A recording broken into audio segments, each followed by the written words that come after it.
انما المؤمنون اخوۃ. صدق اللہ العظیم. محترم عبدالعجائب صاحب، ناظم علاقہ، امیر مقامی اور کارکنان، ارکان، خواتین، مرد و خواتین، عیسائی و جے اور پیارے بچوں، السلام علیکم ورحمۃ اللہ وبرکاتہ. مجھے جس عنوان پر اظہار خیال کرنا ہے وہ عنوان ہے اجتماعی اوصاف. ایک تحریک کو جیسا اس سے پہلے عبدالعجائب صاحب نے اقامت دین کو لے کر ایک اچھی گفتگو ہمارے سامنے رکھی.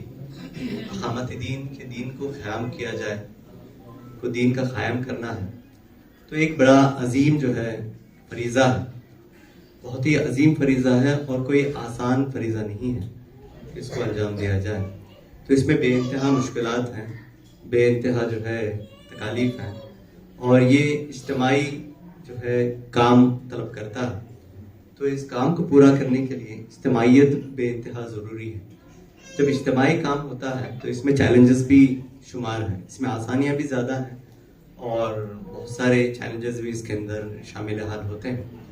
تو ان چیلنجز کو دور کرنے کے لیے مولانا مودودی رحمۃ اللہ علیہ تحریک اسلامی کی کامیابی کی شرائط نامی کتابچہ انہوں نے لکھا. اس میں اولاً یہ بتایا گیا کہ انفرادی اوصاف کیا ہونے چاہیے. ایک تحریک کو کامیاب ہونے کے لیے، ایک تحریک کو کامران ہونے کے لیے ایک انفرادی اوصاف کیا ہونے چاہیے. میرے اور آپ کے اندر جو صلاحیتیں ہیں، جو اخلاق ہیں، جو کردار ہیں، جو علم ہے، وہ کس طرح کا ہو، برادر نے ہمارے سامنے پیش کیا. تو دوسرا اس کی کڑی آتی ہے اور بے انتہا ضروری ہے ایک اجتماعیت کے لیے، وہ یہ ہے کہ اجتماعی اوصاف کیا ہو. ایک کلیکٹیو جو کیریکٹر ہے اس تحریک سے، ایک آرگنائزیشن سے جڑنے کا، ایک مومنٹ سے جڑنے کا، اس کے اندر جو بنیادی اوصاف جو ہے مولانا مودودی رحمۃ اللہ نے بتایا کہ وہ اخوت و محبت ہے. وہ محبت کے سلسلے میں انہوں نے بہت ہی اچھی تفصیل بیان کی ہے. اگر دو فرد ایک تحریک کو لے کر اٹھیں اور منافقانہ رویہ ہو، منافقانہ مزاج ہو، دل جو ہے جڑے ہوئے نہیں ہیں، تو ریت کے مانند ایک گھر ہے، ایک بلڈنگ ہے، ایک عمارت ہے جو صرف ریت سے بنی ہوئی ہے، تو اس کی کوئی اوقات نہیں ہوتی، اس کی کوئی پوزیشن نہیں ہوتی، اس میں کوئی اسٹرنتھ نہیں ہوتا اور وہ ایک چھوٹے سے ہلکے سے جھوکے سے بھی جو ہے بہہ جاتا ہے. تو یہ تحریکات میں، تنظیموں میں بارہا ایک زمانے سے لوگوں نے دیکھا، جب سے تحریک اسلامی شروع ہوئی، جب سے لے کر اب تک کئی تنظیمیں، کئی تحریکات اٹھے اور وہ ختم بھی ہوئے. تو اس کے وجوہات یہ رہے کہ کچھ بنیادی جو اوصاف ضروری ہے تحریک کے لیے، ان ایسا اوصاف کا نہ ہونا.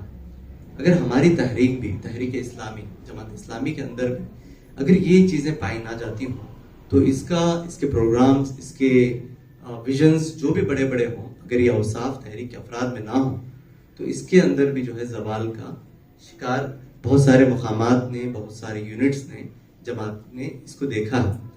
تو پہلی چیز یہ ہے کہ مشن کا، جیسے کہ آخری جو بات انفرادی اوصاف میں بتائی گئی کہ جس مشن کو لے کر ہم اٹھے ہیں اس میں کلیئرٹی ہو، شفافیت ہو کہ ہم کرنا کیا چاہتے ہیں.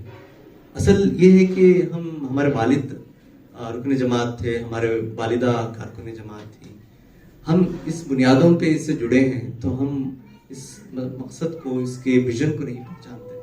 اگر صحیح سے اس کے مقصد کو نہیں جانتے، اس کے نسب العین کو نہیں جانتے تو ظاہر سی بات ہے کہ ہمارے اندر چھوٹی چھوٹی چیزیں اور ہمارے اندر جو ہے شیطان جو ہے شگاف پیدا کرنے کا پورا کام جو ہے کرے گا. پہلی چیز ضروری یہ ہے کہ ہم اس مشن کو، اس کے مشن کو پہلے سمجھیں، اس کے نسب العین کو ہم سب پہلے سمجھیں کہ تحریک اسلامی کا، جماعت اسلامی کا نسب العین کیا ہے. اس کو پہلے اولین چیز یہ ہے کہ ہم اس کو سمجھیں. اگر اس کی پختگی ہمارے دل میں ہے تو ہمارا اس کو لے کر مضبوط ایمان رہے گا.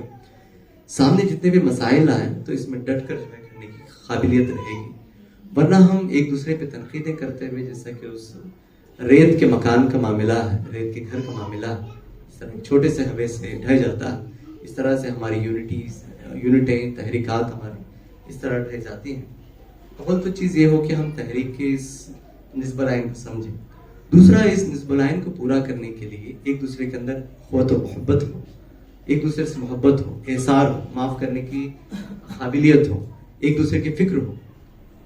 ایک دوسرے کے تکالیف میں شرکت کا معاملہ ہو، کوئی رسمی معاملہ نہ ہو کہ ہم ویکلی پروگرام میں ملتے ہیں، کسی ایونٹ میں، کسی مہمات میں ہماری ملاقات ہوتی ہے، سلام کلام کی حد تک ہوتی ہے، اس ایونٹ کو ہم اس مہم کو کمپلیٹ کرتے ہیں اور سب اپنے اپنے راہوں میں نکل جاتے ہیں.